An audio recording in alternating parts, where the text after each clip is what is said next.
So, Jo. Okay, so I've got two books. They're both from my granddad, my dad's dad. And what I find really interesting about these is they're from opposite sides of the war. So I've got the British Penguin Guide to Aircraft Recognition. And this particular edition was published in 1941. And my granddad was in London during the Blitz. He wasn't evacuated. He just started high school. So I think he probably could have gone if he particularly wanted to, or if his parents had particularly wanted him to. But he stayed in London and he helped the air raid wardens. So he was out when the bombs were falling, watching where they were going. And according to my dad, also picking up bits of shrapnel and sort of, helping to spot the fires and things like that. But collecting the shrapnel as well. So this book is very, very battered. It's got a drawing pin stuck in the spine. I guess to hold it together. I don't want to take it out to find out that that's not what it's there for. And inside there's some pictures of the planes, but also these set of silhouettes. So you've got here, for instance, a very famous plane. You've got Spitfire, and then we've got the Hurricane as well.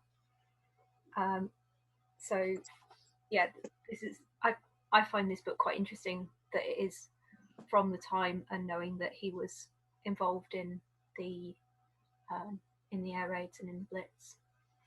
And then the other book, and this one my granddad actually sort of passed on to me.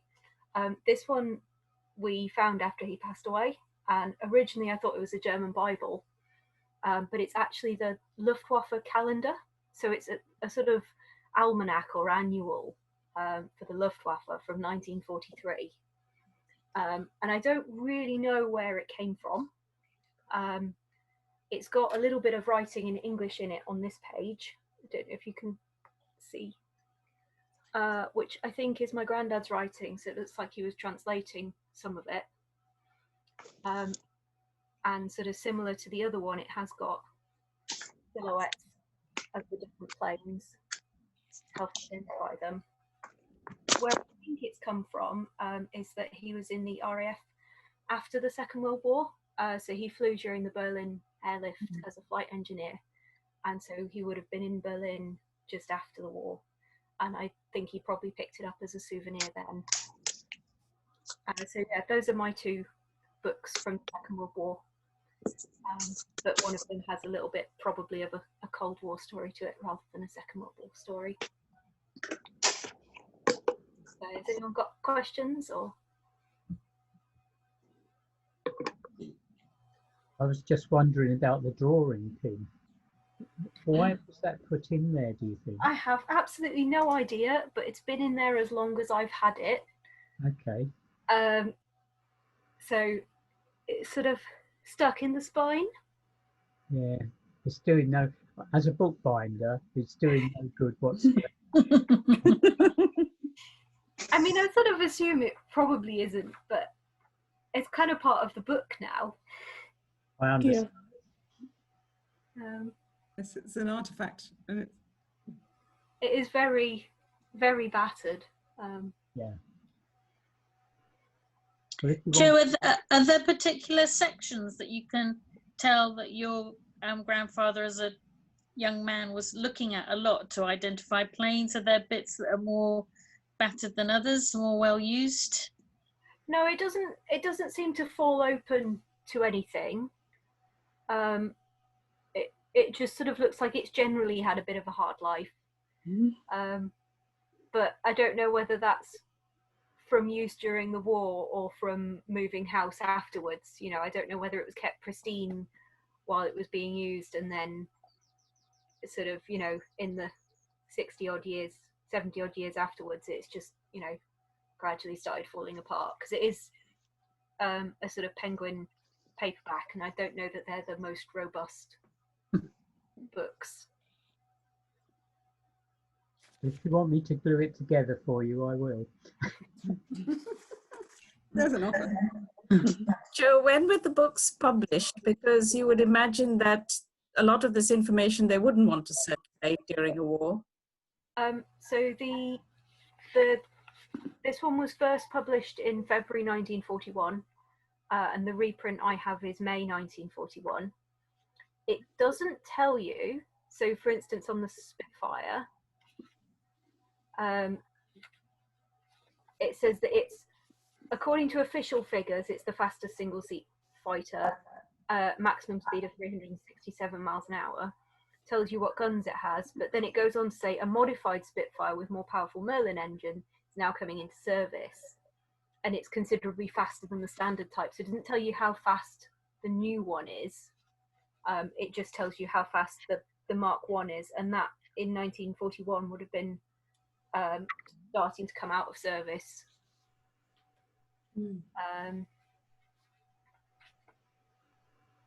Yeah, the German ones, you've got things like maximum speed around 400 miles an hour.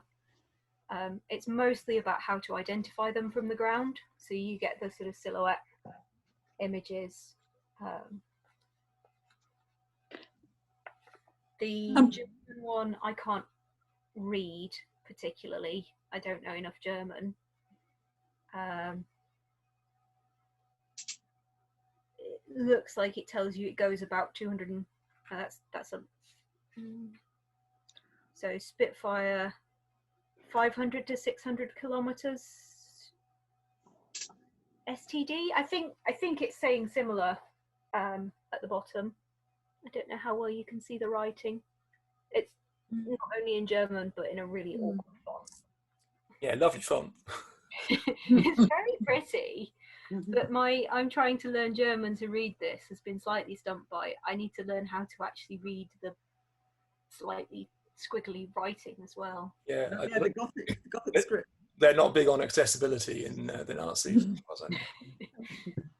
Okay, but if there are no other questions, I think we probably should move on to Lucy's, since we've got a few to go on. Unless, sorry, lad, did I cut you off from some? We could have some questions at the end, Simon. Oh, of course, yes. If anyone thinks of anything later, we'll do that. But otherwise, let's go on to Lucy. I'll just restart the Thanks, Joe. The sharing. Thanks, Joe. Thanks, Joe. Right. Okay, so I don't. Am I on? Can everyone hear me? Yep. I've got 7 images. I don't have the artifact, but I wanted to talk about my mother's flight logbook. Mamie Foxwell, my mum, she joined the Women's Auxiliary Air Force in 1939 when she was 17, and 1939 was when it was actually set up. And most of the women in it were actually working on the ground, but quite a lot of them did get some training to fly aircrafts, not least because supplies needed to be transferred between bases, between aerodromes. Next slide, Simon.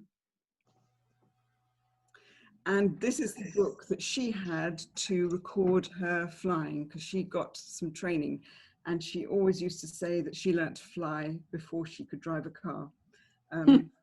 And this is her logbook, which is in WAF.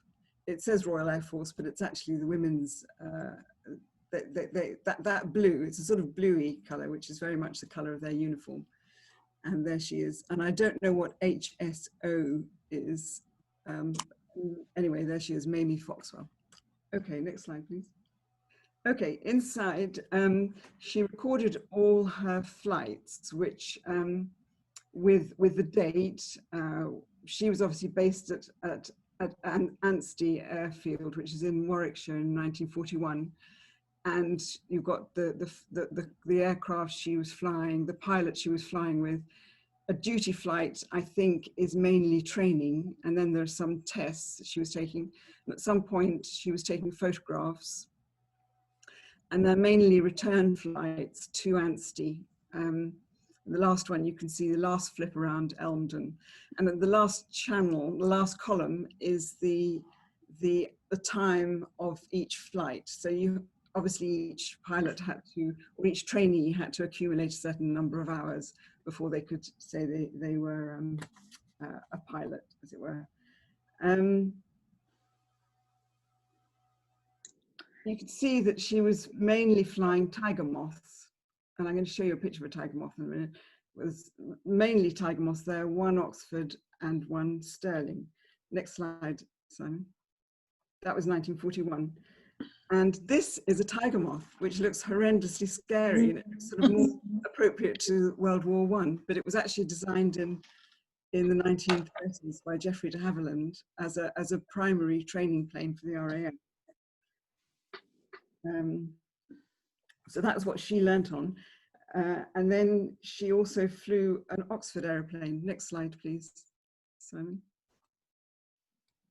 And that's got the profile, that same that Jo was showing you of the book of flights in her book. And that's the Oxford aeroplane, also mainly used for training. So these are not, well, it might be a light bomber, that one, but certainly the Tiger Moth was not. That was really just learning how to get up into the air and fly along and come down again. Next slide, please, Simon.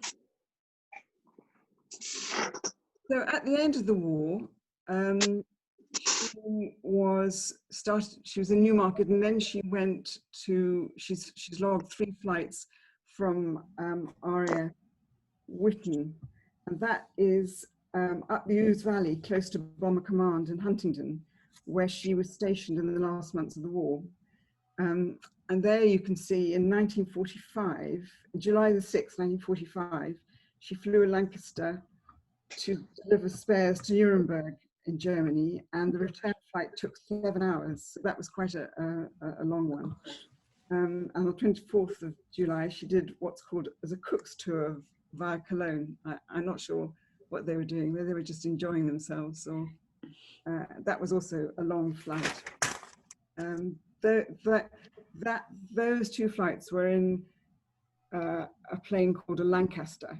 And next slide, please, Simon. The Lancaster is the heaviest bomber I think we had. There was the Lancaster and the Blenheim. So it's normally with a flight crew of 7, including possibly 2 pilots, a navigator, someone who dropped the bombs, a photographer to photograph where the bombs were dropped, at least 2 gunners, one in the turret and one at the rear. And these teams were central in the bombing raids across Northern Europe and Germany. When my mum was at Bomber Command, well, she obviously wasn't, bombing when she was flying a plane in July 45. But when she was at Bomber Command, she met my father, who was a Lancaster bomber pilot. And there's an extraordinary endnote to this story. Last year, she died.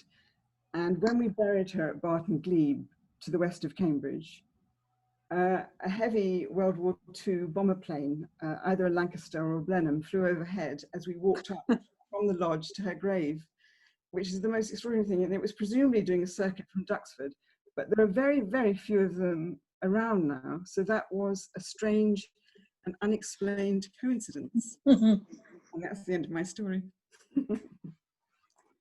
That was lovely, Lucy. Thank you. What a remarkable woman. So I've just looked up the HSO, and according to the MOD list of official MOD acronyms, which is many, many pages long, this is page 186 and we're only on H. HSO is Highest Scientific Officer. So I don't know if that sounds likely. That's not her, I wouldn't say. But okay. Codes and ciphers and plotting where bombs have been dropped. But I don't think science was her great forte. Oh, well, that might be their name for it. But well, yeah. Okay. Lucy, it was interesting to see that she was at Newmarket at one time. Yes. An old chap I used to work with was in the RAF, and he was a mechanic, and he was at Newmarket Racecourse, and he serviced Spitfires and Hurricanes there, and they actually slept in the grandstand at Newmarket. Is that where they landed the planes, do you think? I believe so, yeah. Amazing. Because you had quite a wide grassed area, you see. Yes. Yeah. Fascinating. Well, unfortunately, I can't ask her anymore, so No. I don't know. But Did she might have fly met her. after the war? Hmm. Sorry? Did she fly No, after I don't think she ever flew again after that last entry in 24th of July, 1945. She I was don't. quite a hero. He was demobbed shortly after that. Okay. It's amazing. Hmm. Great story. She wasn't, you know, she didn't, I don't think she flew a lot, but obviously they did have to jump from base to base. And she was mainly in East Anglia and Warwickshire. Okay, if there's no other questions for now, we'll go on to Caro's story. Well, I'm going to tell you some of what we know about the Mill Road bombing on January the 31st in 1941. Compared to other cities, Cambridge wasn't badly bombed during the Second World War. Most of the bombs that were dropped, as you can see from this map, seem to have been targeting the railway station or the train track. And this was probably because the railway supplied all the British airfields and the anti-aircraft batteries that were in East Anglia. If you're interested, this map is in the Cambridgeshire Collection at the Central Library. Can I have the next slide, please, Simon? In June 1940, Vicarage Terrace was very badly bombed with the loss of 10 lives. And then about 3:30 in the afternoon of January the 31st, 1941, a low-flying Dornier, Joe? Dornier, I don't know how to pronounce it, dropped what one witness thought was a load of milk bottles over the Mill Road Bridge. They were, of course, stick bombs, but they missed the railway track and they landed instead on the roof of numbers 128 and 130 railway cottages. That's the row of the houses just to the south side of the bridge. Either the blast or one of the stick bombs knocked out a large section of the bridge railings opposite the cottage, and many people remember a large metal plate fixed across the gap, which stayed there for many years. Next slide, please, Simon. The following morning, the Cambridge Daily News, as it then was, must have sent a photographer, and this quite extraordinary photograph was taken. As you can see, the headline says, "Bombs next door, but she carries on." So the she is the woman you can see, can you see her? In the bottom right-hand corner of the photograph, cleaning her windowsill. The report is very close, carefully written, so as not to give any unnecessary information to the Germans. The town is unnamed, but given the newspaper is called the Cambridge Daily News, that seems to me to have been pretty obvious. But the proximity of the cottages to the railway line isn't mentioned at all. The ARP workers down in the bottom left-hand corner are shown smiling and calm and rather relaxed. And it's perfectly possible that the woman in presumably number 128, perhaps Mrs. Curtis or Mrs. Chalice, known to have lived there, perhaps she has been deliberately posed. It was of a crucial importance to avoid any sort of panic about a bombing. The message, keep calm and carry on, was actually a vital one. No one in the cottages was killed, despite that extraordinary collapse of the 130. We know that in number 130, Roger Simpkins, who was then a young boy of 3, hid under the stairs with his mother. And that's what people were advised to do if there was no time to get to an air raid shelter. Roger recalls his mother having a cut on her head, but he has no recollections of having been dug out by the wardens, as they must have been. Presumably, they were then at that point taken to the air raid shelter in Gwyder Street. His father used to tell the children that late that night, he came off duty as a railway guard and climbed onto the bridge from the Romsey side staircase. The police asked him where he thought he was going, and when he said, "I'm going home," the shocking answer came, "Your home isn't there anymore." We don't know what his reaction was. And other than that, the Simpkins brothers say their parents never talked about the bombing. They went to live afterwards with an aunt in Coldham's Lane until they were rehoused elsewhere. And luckily for us, as you know, the railway cottages were rebuilt and restored. Next slide, please, Simon. We do know, sadly, that one man, John Horatio Lake, was killed outright. He worked as a crane driver and he was cycling home over the bridge just as the bomb fell. His funeral was reported in the Cambridge Daily News 5 days later. And the inscription on that sadly broken and eroded headstone reads, "Suddenly called to rest."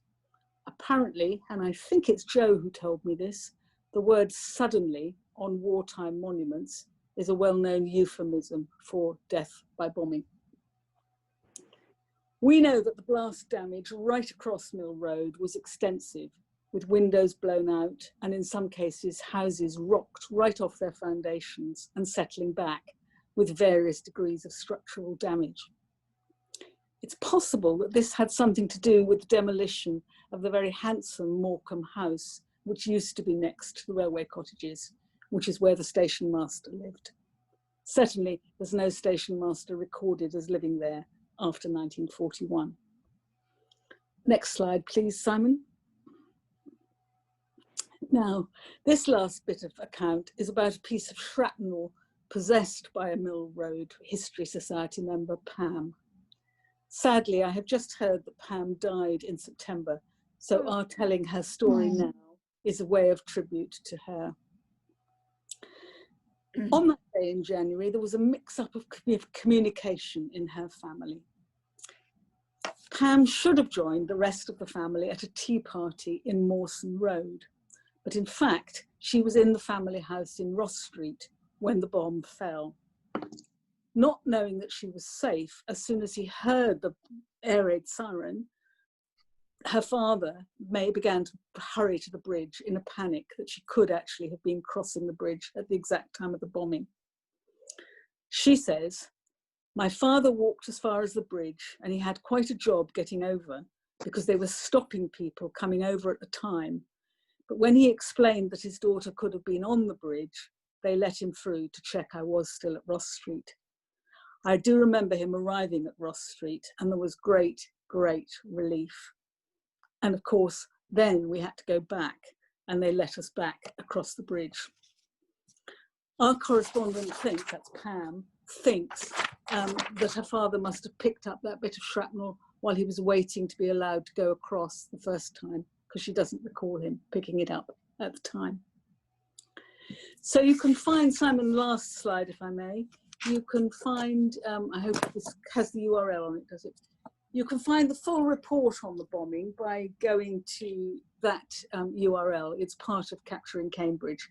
And you'll find all sorts of really interesting bits of oral history about people who were school children at the time and remember the bombing then. Thanks very much. That's me done. Thank you, Caro. Lovely. Not sure you can call it lovely quite, Lucy, but there you go. Caro, Yes, A sort of, it's a good Fine. story. my father was on leave when the bomb came down in Vicarage Terrace. Right. They were under the stairs, my parents were. Of course, there was a mighty bang, and Yeah. father went out to the front door. He looked out onto the street, and it was just thick with dust. He couldn't see across the street. Gosh. He went round the corner to Vicarage Terrace because they were on Sturton Street, and he helped the ARP people clearing away the rubble. I have this picture myself. I'm not sure what newspaper it came from, but they said 8 houses were destroyed, 9 people died, 5 were children. It's a bit sad. I don't know if you can see there's the picture. There was a story saying there was one quite young baby died, and also an old lady who was in her rocking chair. So The next day, Father went round there to help, but he was shooed away. They said it's an ARP job now. So he felt quite unsettled by that. But there again, it was so close to where my parents lived. Yeah. Scary. Very Robin, I've heard about those people who died. Yeah. And one of our correspondents who lived in Great Eastern Street said the morning after the vicarage bombing, they looked out of their window and saw their gas oven in the middle of the railway track, where the blast had blown it out of their house and into the railway track.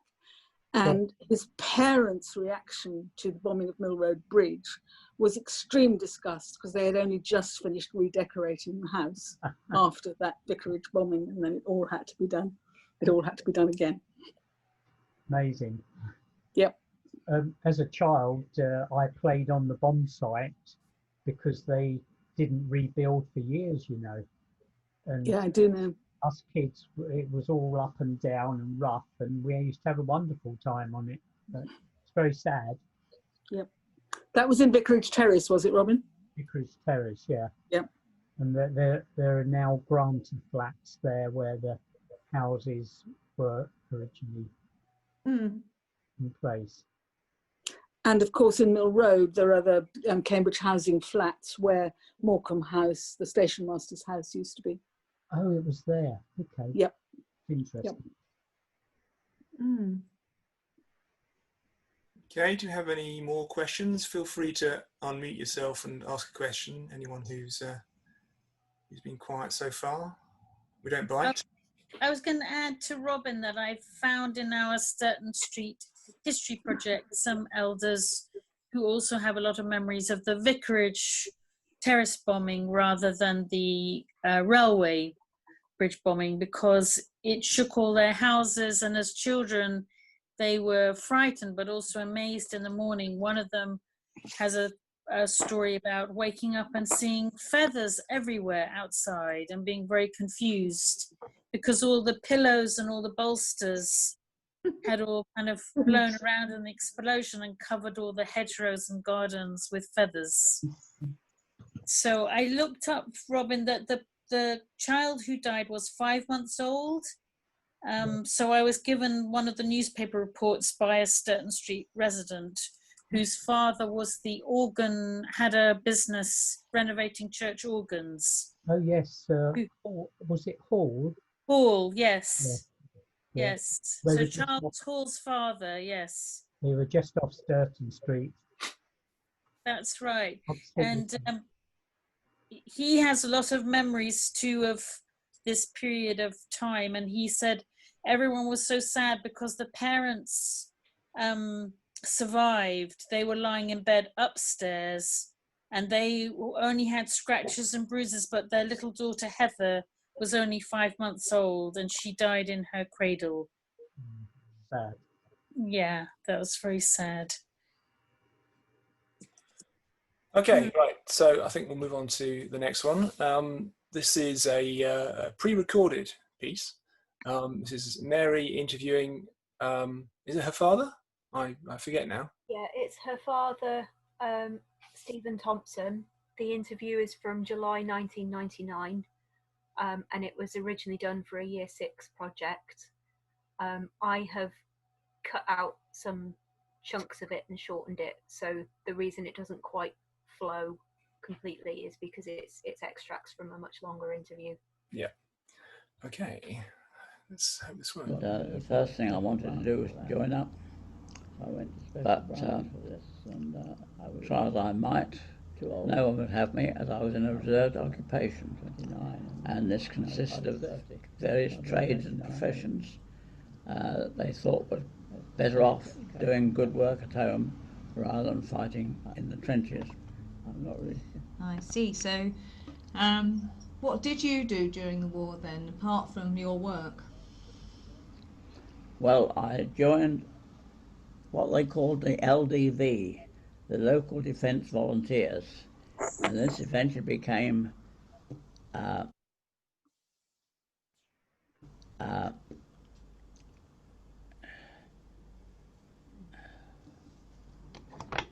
I joined the LDV. I joined the LDV, which eventually became the Home Guard, and we were a sort of second line in events, trained to deal with parachutists and local points of entry when the enemy were trying to enter the shores.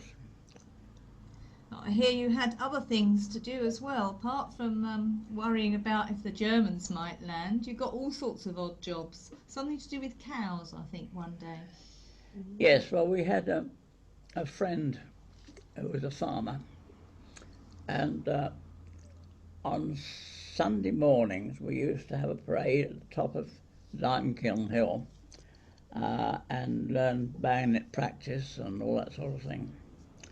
And one day, while we were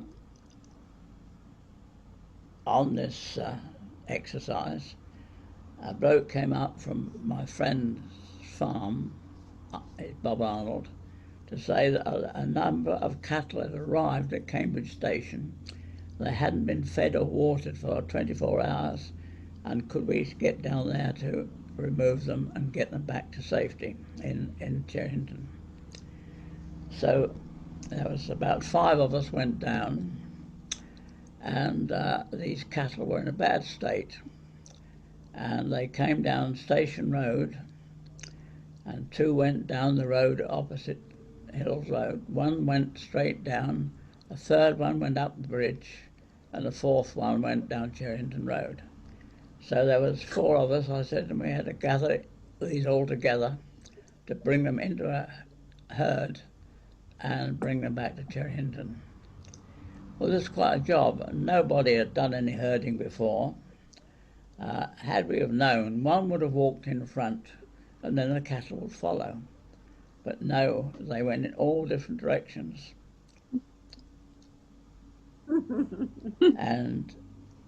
But eventually we did get them back home, and the whole village was out watching us arrive at Arnold's farm.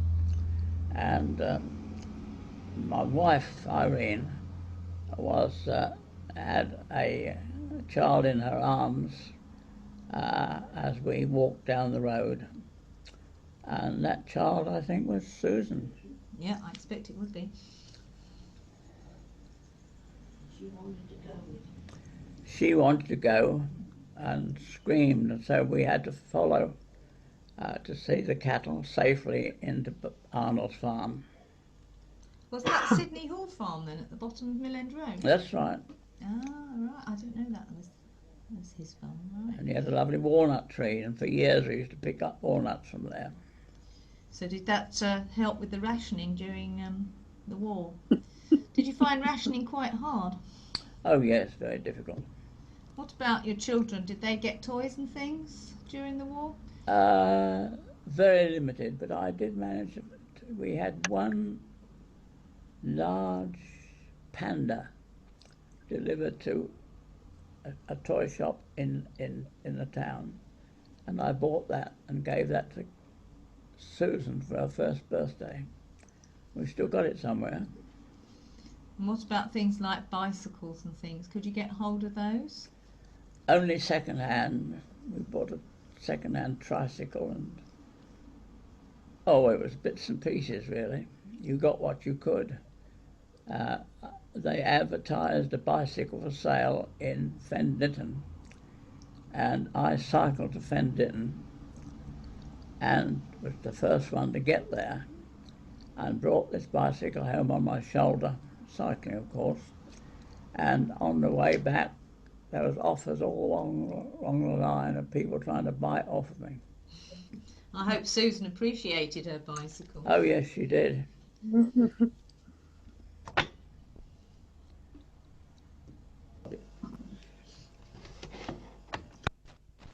I was in the Home Guard, and we had a hut to keep the ammunition in, but thieves broke in and stole some of it.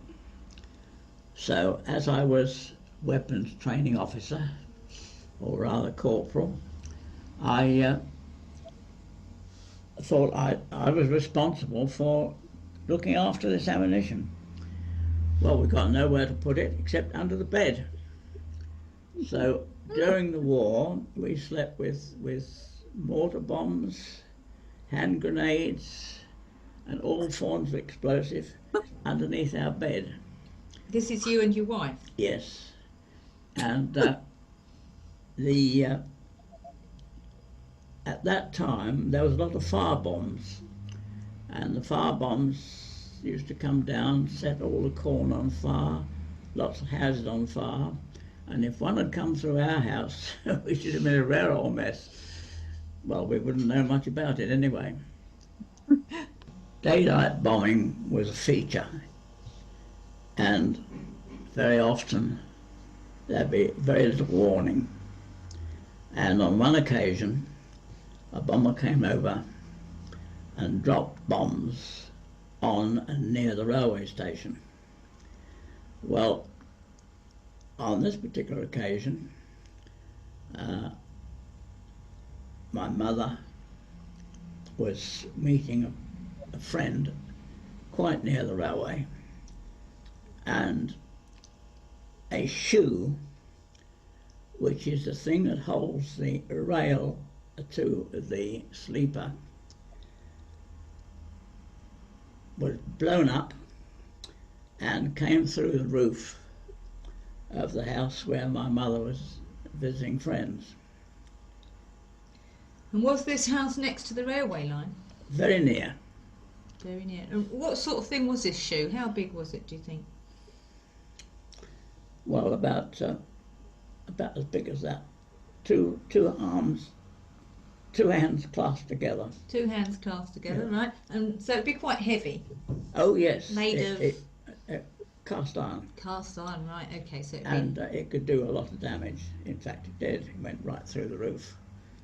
through the roof. Did it go through the ceiling at all in the bedrooms, or? I don't know. I Right. can't remember.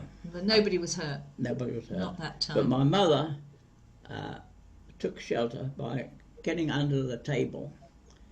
But she was a big person, and only the rear of us stuck out. Okay, well, Mary's not joined us, so we can't ask her any questions. So in which case, we will skip on, I think, to Julia. Thank you. Now, this handsome chap is my dad. That must be taken in about 1941, because he's got his sergeant stripes. He enlisted in the Territorial Army in April 1939. And the day war was declared, he was at Territorial Army camp, so he just simply didn't go home. The next day, he woke up and found himself a full member of the 1st Battalion of the Border Regiment. He trained as an instructor of musketry and rose to the rank of sergeant. He had some commando training and eventually joined the airborne service. He took part in Operation Torch, which was North Africa, and also the invasion of Sicily, which I think was May to July 43. Much to his disgrace, he did not take part in the D-Day landings.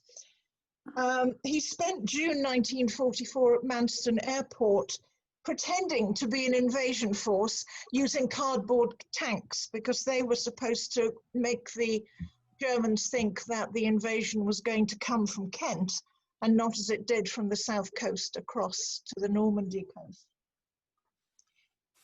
He was at the time being held in reserve for the assault on Arnhem and Market Garden, Operation Market Garden.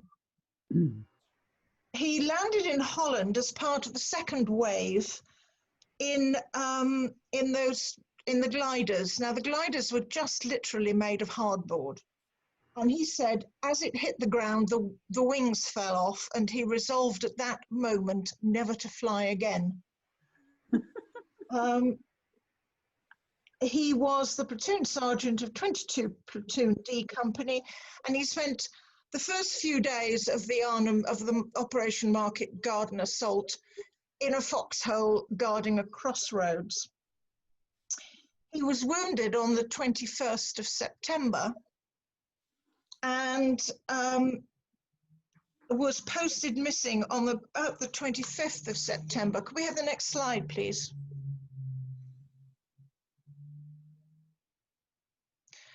This is the letter which his mother got telling him that he had been posted missing. And it was a couple of months until he was located, I think sometime in November, he was located in a prisoner of war camp. Now this, I'm going to hold it up, but actually there is a picture of it coming up. Can we have the next slide? This little thing I'm holding up is the dog tag that my father was issued in a prisoner of war camp called Villingen. For years I've been calling it VB, but it's actually 5B Villingen. And there is his prisoner of war number. And I have discovered when I've been at the National Archive in Kew in London that they recently acquired from the Ministry of Defence the registration cards for all the prisoners of war. These are German registration cards. And Joe, you said that you were having trouble reading that book.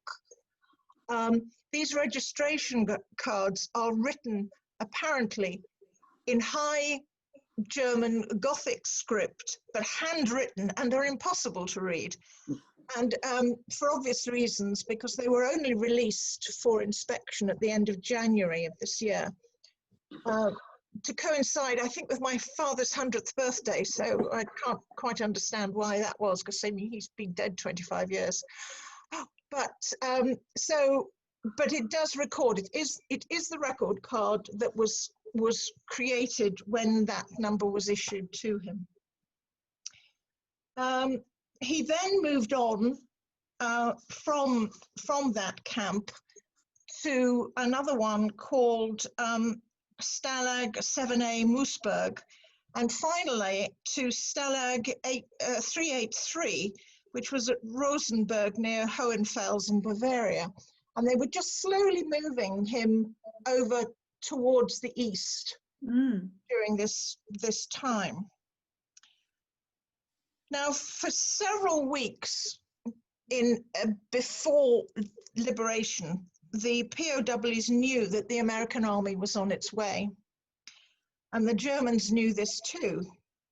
So there was a decision made by the Germans to evacuate the camp. Now, my father, having been very badly wounded, and he was shot through the knee, basically, and so couldn't do a lot of walking at that stage, decided that the forced march that the Germans were proposing to take the camp on wouldn't be something that he would survive. So he hid under the floorboards in his hut. And the Americans arrived, thank goodness, quite soon afterwards, so he didn't have to hide there for very long, and the camp was liberated. Now, there are two different stories as to how my father got home. My father's story was that the Americans lent him a Jeep and he drove hell for leather for the Channel ports. The other story is that they were all put on a train and taken to an airfield and flown home. So I don't know. But that camp was liberated on I think it's the 25th of April. And my father was home in England, in Cumbria, for VE Day, which I think is quite remarkable. And the local newspaper actually reported the fact, and the Cumberland and Westmoreland Herald reported on all sorts of different VE Day celebrations. But one said, effigies of Hitler and Mussolini were thrown onto bonfires in Appleby, but the villagers of Champelsabi had a dual cause to celebrate when a local lad, Sergeant Dennis Golding, of the border regiment got home after his release from the prisoner of war camp. Now, can we have the next slide? When a lot of the inmates of Stalag 383 had been there for a long time, my father was only in there for 2 or 3 months, and they had developed a rather strange sense of humor. And they decided in the latter stages of the war that they would start writing down their memories of being in the camp. And they would publish a book. Could we have the next slide? Now this, I believe, is a photograph taken in the camp, presumably at the time it was being liberated. And what they are doing is they are selling to the inmates for, I'm not quite sure, a few shillings, advanced copies of this book. Now, the book wasn't actually published until 1947 because of paper rationing, but they produced this book. Can we get the next slide? And here they all are milling about and queuing to buy this book. I have looked and looked and looked and cannot work out if any of these people are my father. I don't think they can be because, as I say, he'd been shot in the leg, so he probably wasn't terribly mobile. We have the next one. So this, my father, this is the 8th of April. No, it's the date. No, it's not. Yes, it is. Yes, it is. Is the receipt for his copies of the book. And here I've got the book.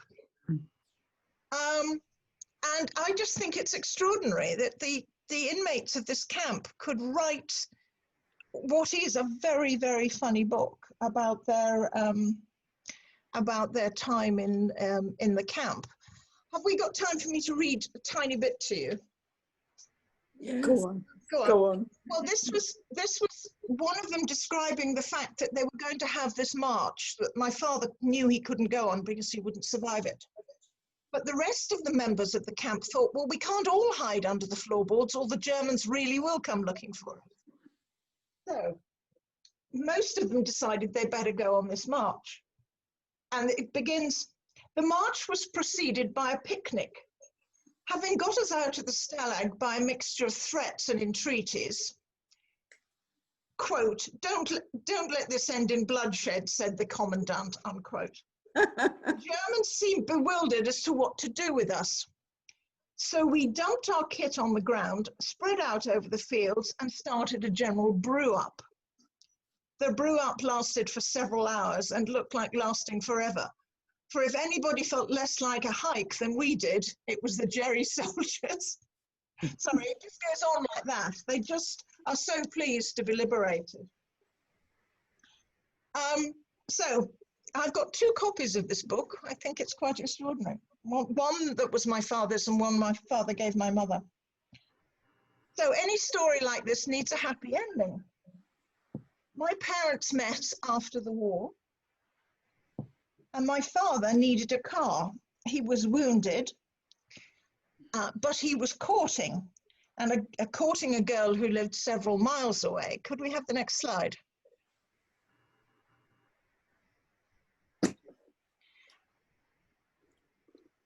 So my father wangled a petrol ration with the help of the local doctor, and I knew Dr. Ainscough when I was a little girl, so real. And the village doctor got him a petrol ration, which enabled him to court my mother, and they married later in 1948, and I'm here to prove it. So it's a happy ending. No, thank you all. Lovely story, Julia.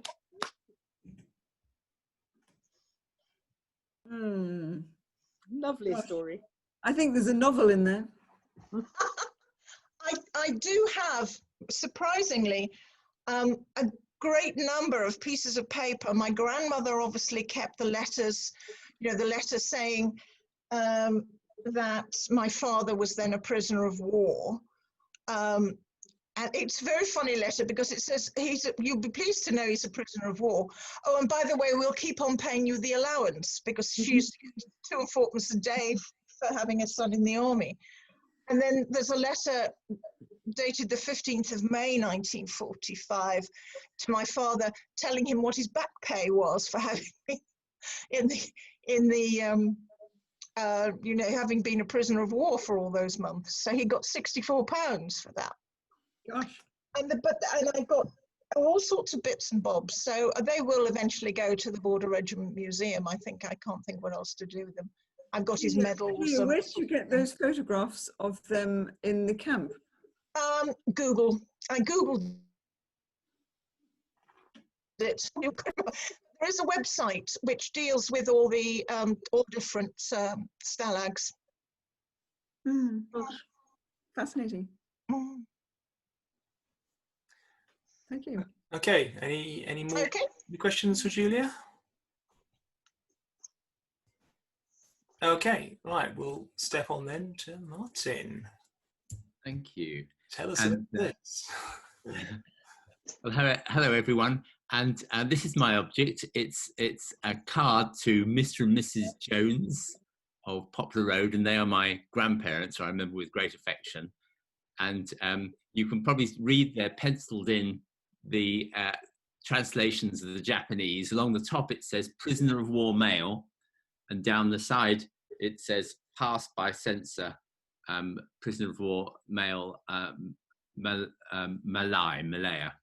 And this is, so that's to my grandparents, and it's from my Uncle Ken, who I never met, but I've got his middle name. My parents, I'm Martin Kenneth Jones after him.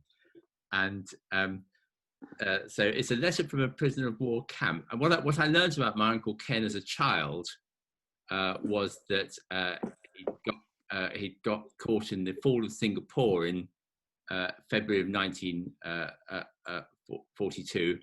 He'd signed up as a sailor before the war and had rather a great time going around various South Asian seas, but was in the fall of Singapore. And the story I heard as a kid was that he was sunk in a prisoner ship, and that's why I never met him. Now, another uncle of mine, his brother, who happened to actually, he happened to be this other brother happened to be in Market Garden with Julia's dad, but that's I don't know how close he is to Julia's dad, but that other uncle, late in life after he retired, he obviously was wanting to probe this more, and at that stage it was before the internet, so he had to go to the records and find out more about it. And I remember it rather irritated my dad that his older brother was doing this. And what my older uncle was doing was he was going through the paperwork and essentially discovering that we don't have a clue what happened to Uncle Ken.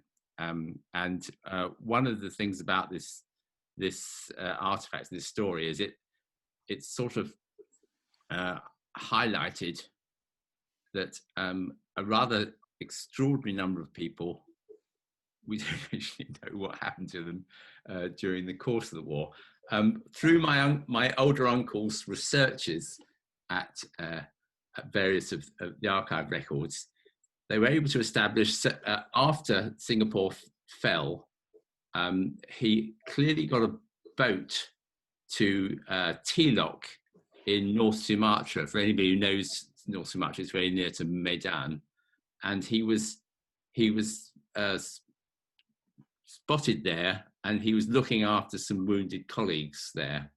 And then there's one or two sightings of him through the years, which my uncle managed to get hold of.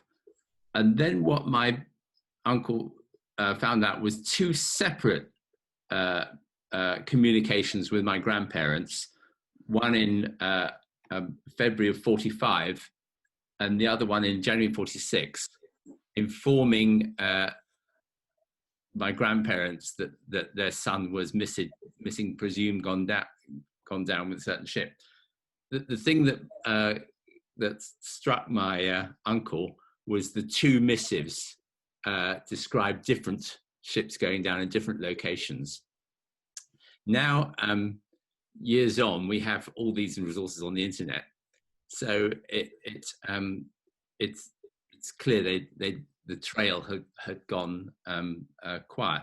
But actually, the fact that it was essentially an invention, these records of missing on certain ships, I have a certain sympathy for, because it offered closure that certainly my father needed. That was why he was irritated, I think, with his brother looking into it, and my grandparents. They wanted a story about what had happened to their son. So I sort of appreciate that. So in other words, we don't have a clue what happened to him, but there was this, I think, quite humane thing at the end of the war, which must have applied to a lot of people, was there's a presumption of when they went down. So what it comes down to is that this card you see there is the last communication from Ken to his parents. And I'll just read it out to you on the other side, which you can't see. This is from a prisoner of war camp. I do also know that it's clear that he was in a prisoner of war camp, and then he escaped at least once, and then it's a bit unclear. But this is from the prisoner of war camp, and it's all in capitals, and it says, "All is well. I'm intact in body and health. Hoping everything is all right at home. Hoping we will soon meet again, Ken." And that's the last words. So that's my object, and that's the story. Wow. Quite a story, Martin. Thank you. Yes. Okay. Can I just ask, did your grandparents receive two? They received two after this. They then received two letters with a different story. Yes. So I mean, essentially, they hadn't heard anything from him for 3 years by then. There was a system whereby you could send out letters to prisoner of war camps, limited to 25 words, and they try and get them out of the prisoner of war camp and so forth. And I know that my grandfather kept sending those letters, and somehow or another, I think that, I don't know the system, but he's got. I know what he wrote. You know, I've got copies of what he wrote. And then those two letters came at the very end of, well, one either side of the end of the war. And I guess it's just an administrative error that they send two contradictory letters. Well, you know, I mean, they must have had so many parents to write to. Yes, gosh. Okay then, thank you very much. We'll go on to the next one, which I believe is Sophie. Take it away, Sophie. Have you got something you want to hold up and show us? Oh, I think you're on mute. Don't worry. All right? Yeah, we can hear you. Yes, good. Well, I want to talk about my father-in-law, Victor Brooks. Yeah. So that's the little tiny box, about 3 inches by 2 inches, which contained his medals. An Atlantic Star, a Pacific Star, an African Star, and another one, just a general one, and 2 other bits. All right, so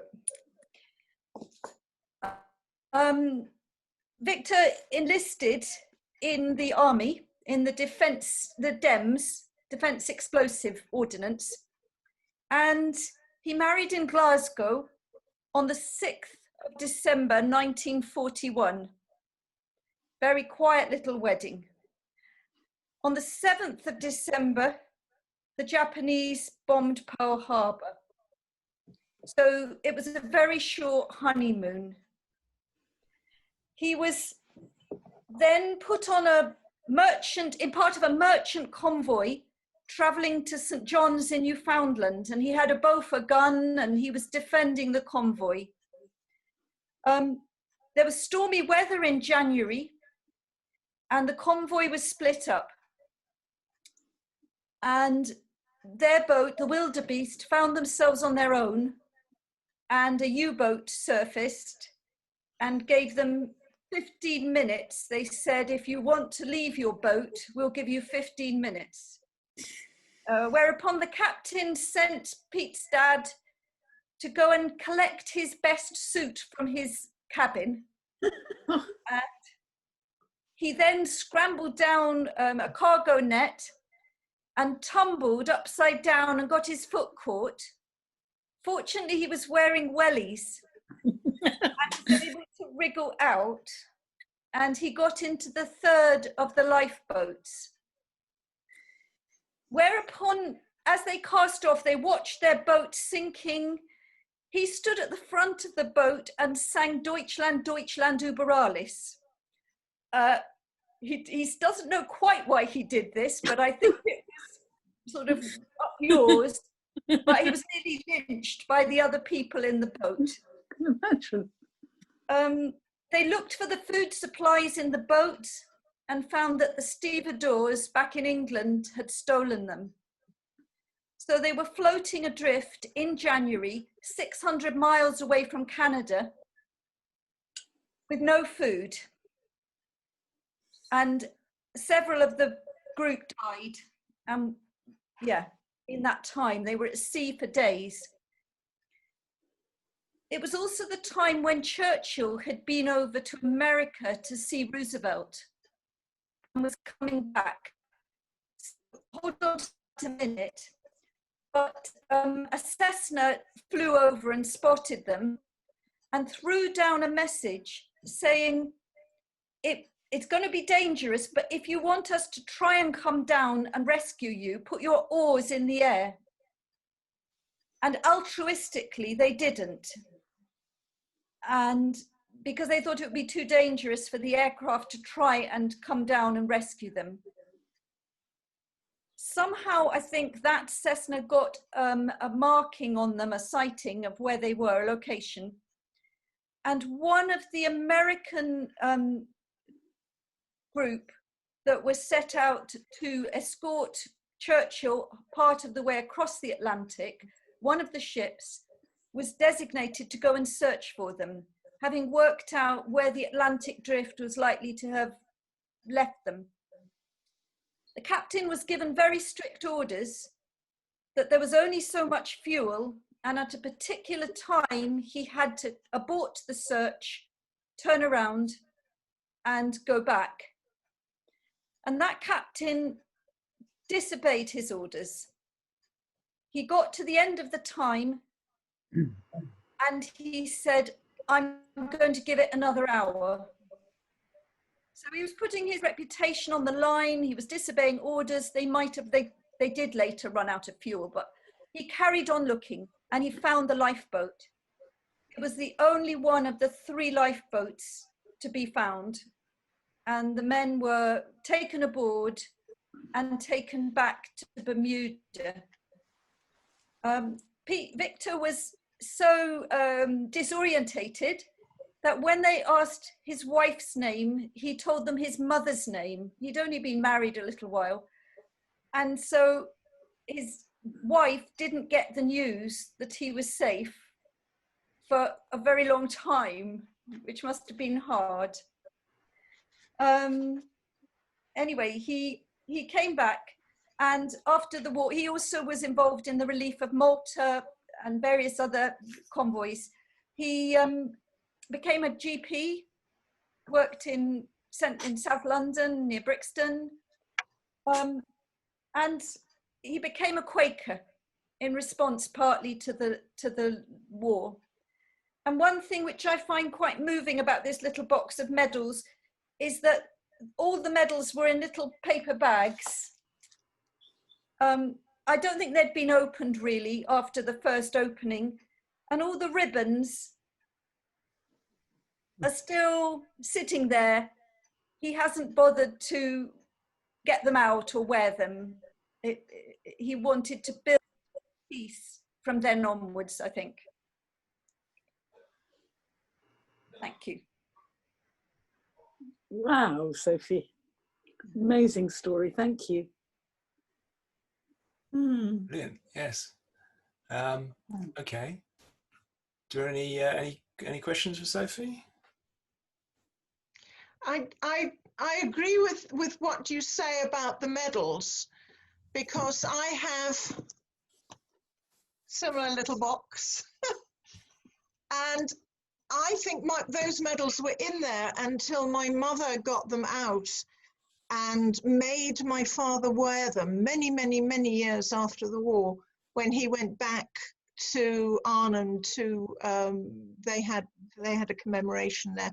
In fact, many years after the war, they found an unmarked grave and found it was a member of his airborne division. And so he went to be part of the ceremonial for the burial there in one of the war graves. That was the first time he wore them, many, many years after the war.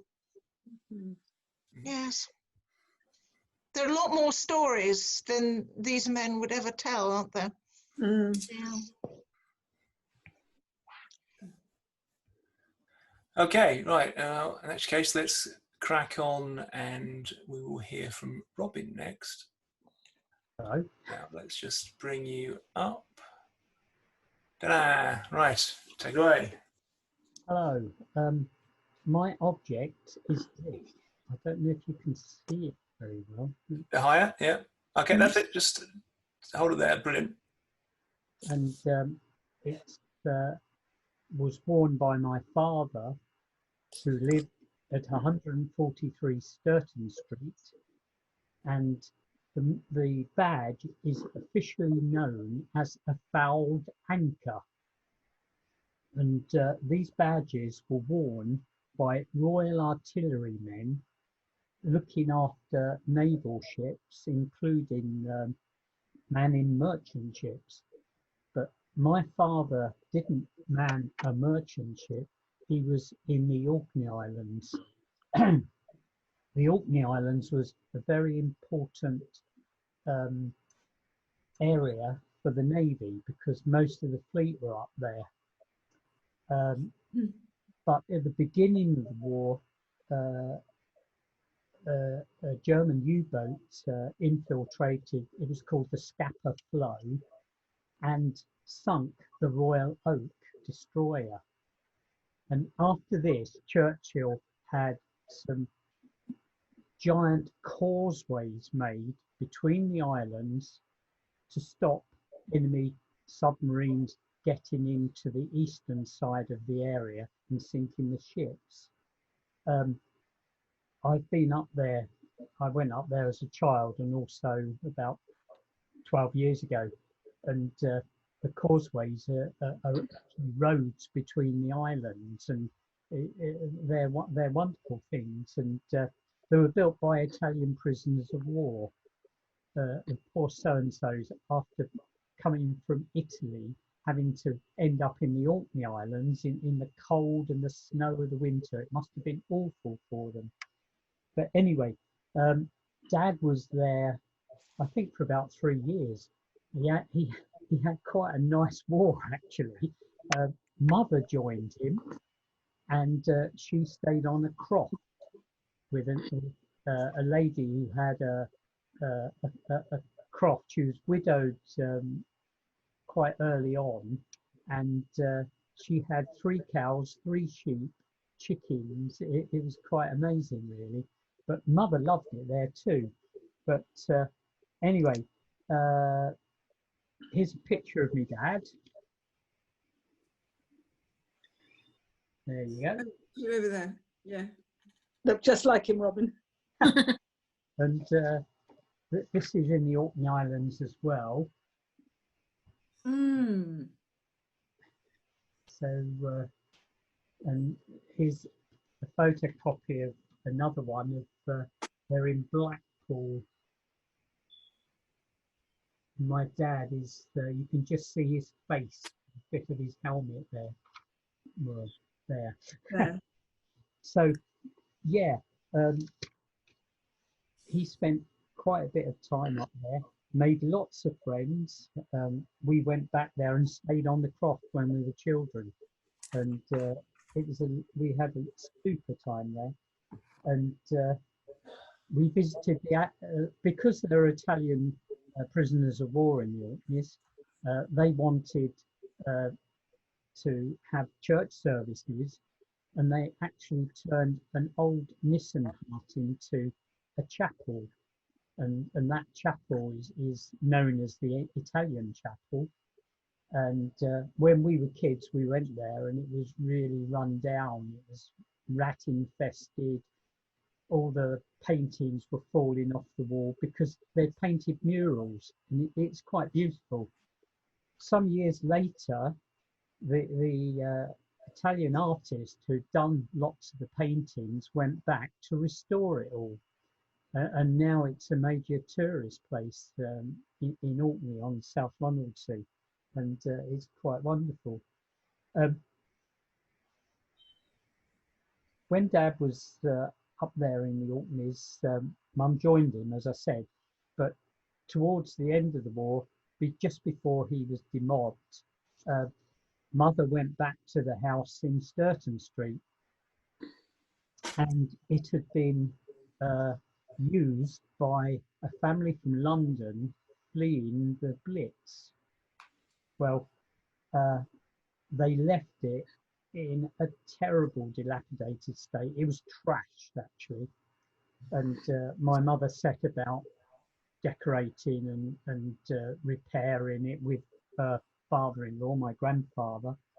And anyway, they eventually, Dad moved back, of course, but my dad, being my dad, went to complain about these Cockneys who trashed his house. And he went to some housing authority office or something, and there was a rather well-spoken lady behind the counter, listened to his story and said it was disgusting. You know, his house was in a very good state when he left it. Anyway, the woman he spoke to replied to him in a rather plummy accent, "Well, Mr. Mansfield, you will just have to put it down to part of your war effort." My dad was like, "What the hell do you think I've been doing these past 6 years?" It didn't help at all, though. So anyway, he went back to Sturton Street, and he started a carpentry business, because after the war there was a great shortage of household items, and he would make clothes horses and domestic things like coal bunkers and meat safes. I don't know if anyone's heard of a meat safe. Yes. It was before refrigerators, and all the houses in Sturton Street would have meat safes fixed to the wall next to the kitchen. It was a wooden cabinet with a wire mesh across to keep the flies out and to keep things cool. The story goes that my young brother was quite interested in helping my dad. Dad had a big order for Laurie McConnell's, and he had about 10, 15 of these meat safes lined up, ready to go. And of course, they were untreated because meat would have to go in them. Well, my young brother, in his wisdom, decided to creosote the lot. So they were ruined. But anyway, Dad went on to make sheds and all sorts of things. And at Christmas time, he had a stall on the market where he would sell the wooden toys he made. And we still have some of those toys in the family, like Noah's Arks and desks and things like that. And, dolls' cots, you know. So yeah, So he stayed there until he opened a shop across the road in Sturton Street next to what is now the Dobblers. But yeah, it's a bit of my dad's story. Thank you. Brilliant. Brilliant. We need him now, actually. Yes. Lovely. Thank you, Robin. That was lovely. Okay. Okay, so we've got one more possible to squeeze in. Joe, are you still ready to talk? Yep, certainly am. Okay. Oh, where have you gone? You're not doing this. Let me just get you spotlighting. Hey, right. Thank you. Hi, Joe. The view downstairs. Hello. Basically, hearing your stories got me rooting around in a box in our box room to find a couple of things. And this chimes with Robin's story. So you'll see that there are some links to come into it. So first of all, let me introduce you to this handsome gentleman. This is James McIntyre, who is my father, or was my father. And if you look in profile, there is a bit of a similarity. That was actually taken in the 50s, but the story that I'm going to tell you is about some of his war service.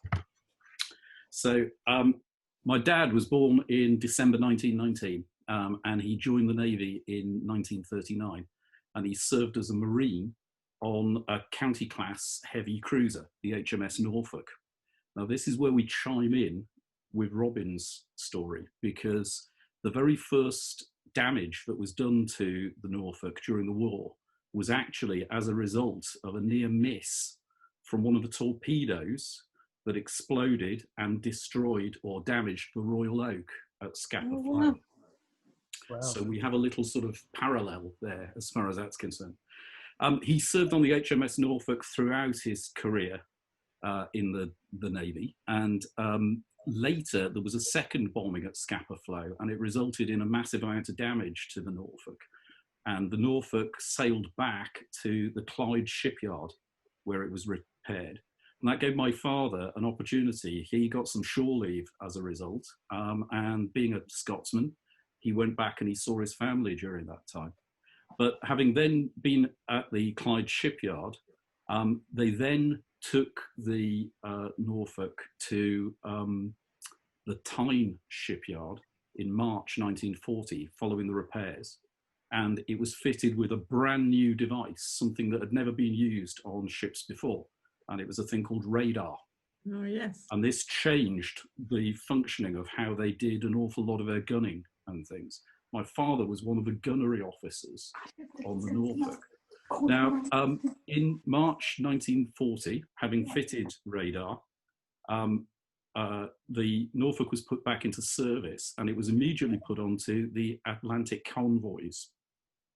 And it was operating as trade protection duties, which was basically that it was escorting ships carrying food to the UK in order to address things like the rationing and things. They crossed very, very close to both the Arctic and the Antarctic at one point or another. And I've got a couple of photos that nicely demonstrate this, because this is my dad's gunnery emplacement just after Christmas. And the reason that it looks so blurred is that the whole of the ship is covered in about 6 to 8 inches of ice. So all of that is just ice on top of the gunnery emplacement. And this is a fascinating picture. There is one other which I can't find at the moment, but can you see here? Again, there's a gunnery emplacement, but there's a little white bit here. That is actually the Ministry of Defence censoring his photographs, because that's part of the radar emplacement, and it's been snowpaked out on the negative before he was allowed to develop it. There is another one which is a shot going further back over the ship, and you can see the big radar fitments with them all snowpaked out on the very top of the ship. But this brings me nicely, because he was doing these Atlantic convoys and visiting places like the Arctic. This brings me to my object, which is something that I've only ever seen one other thing of on the internet, which is this. And it's a certificate. And I will read a little bit to you, because I'm not expecting you to be able to read it. But as you can see, we've got the King of the Sea here. And basically what it says is proclamation Be it known that on this day, on the 21st of October 1941, in latitude 66°33' north and longitude 5 west, the worthy and esteemed Marine James McIntyre embarked in His Majesty's ship HMS Norfolk, being bound for the land of the midnight sun, while in search of diverse conquests, scrap metal, and stray mermaids, did, with my royal permission, enter these dark and frosty wastes by crossing the Arctic Circle. By virtue whereby I, Neptunus Rex, ruler of the raging main, do hereby declare him to be a loyal and trusted blue nose, and do call upon all the icebergs, sea lions, narwhals, polar bears, whales, and other creatures of the frigid north to show him due deference and respect. Disobey this order under pain of my royal displeasure. And it's signed by the captain of the ship. Now, amazing. My dad, as I say, was one of the gunnery officers, and you may or may know the later history of the Norfolk, which was that in January 1941, it was actually the second ship to sight the Bismarck, and it was active in the pursuit and the sinking of the Bismarck. And then later on, in December 1943, it engaged the Scharnhorst, and actually the ship was disabled. It was hit 11 times, and one of them was a direct hit on the forward X turret, which was where my father was gunning at the time. The design of the X turret was an amazing thing in that if something hit or if any of the artillery shells within it exploded, it was designed to blow upwards rather than outwards. And as a result, everybody who was below deck was protected. And my father survived a direct hit on the turret as a result. But what it did do is it perforated both his eardrums. And as a result, he had to be invalided out of service on board, because obviously you don't let a sailor on board if they've got perforated eardrums because of the risk of infection from seawater. So for the last 18 months of his service until 1945, he was basically landbound, and he was on one of the bases somewhere in the southeast. He told an apocryphal story. Whether this is true or not, I don't know. But basically, he claims that for the last 18 months of his service, they couldn't think of anything for him to do. So they gave him an iron, and he basically every day went and ironed the green baize on the snooker table of the officers' mess. And that was his main function for the rest of the war.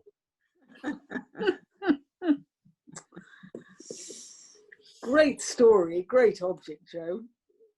Thanks, Joe. That's Thank you. Lovely end. Wonderful. Is that the last one? That is it. That is it. So do you want to say a few final words, Lucy? I could do. Simon, So I think we've got a good... Sorry?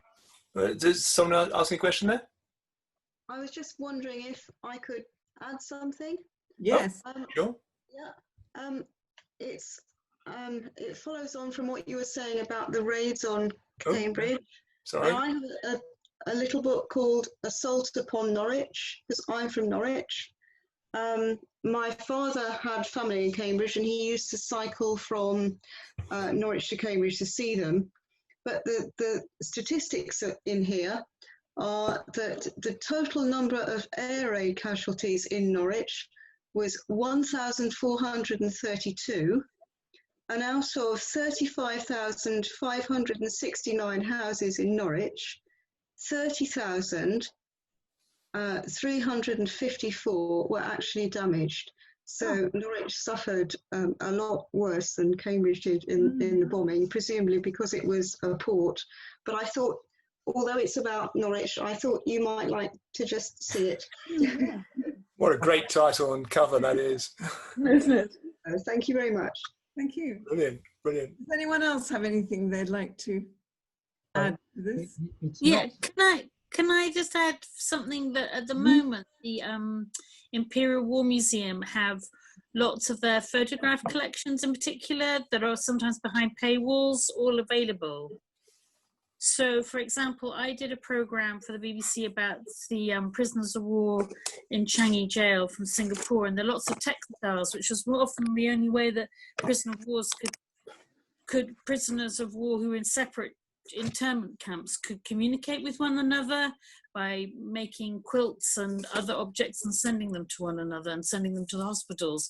So it's amazing that so much is available, and because of COVID, if you've got artifacts that you want to match up or stories from your families, like Martin's story, you'll be able to find out more about the internment camps now more than ever before, because they put so much for free online. Thank you. That's useful. I'll put you in touch with Martin afterwards. Could I ask Joe something? Certainly. Did your father play football for the Navy? Yes, he did. Okay. My father played for the Army, so they may have played. Because of the sort of the skills that he built up, for many years afterwards, he was a semi-professional referee, which is what that photo is. He's actually in his referee's gear. Yeah. And that must be probably about 1951, 52, something like that. I see. My dad played in the same team as Stanley Matthews. Whoa. And other people like that. But he sustained an injury during the war that he didn't really return to mainstream football. He managed the Cambridge United A team at one time. So, but yeah, it's interesting. Thank you. My dad always claimed that he lost his hair. He always claimed that he had a full head of hair and he lost his hair because of that explosion. It's a lie, because I had nothing to do with it, but I lost my hair in exactly the same way as he did. So it was definitely genetic. Maybe you had a different explosion. Well, thanks for everyone attending, and thanks for everyone who contributed.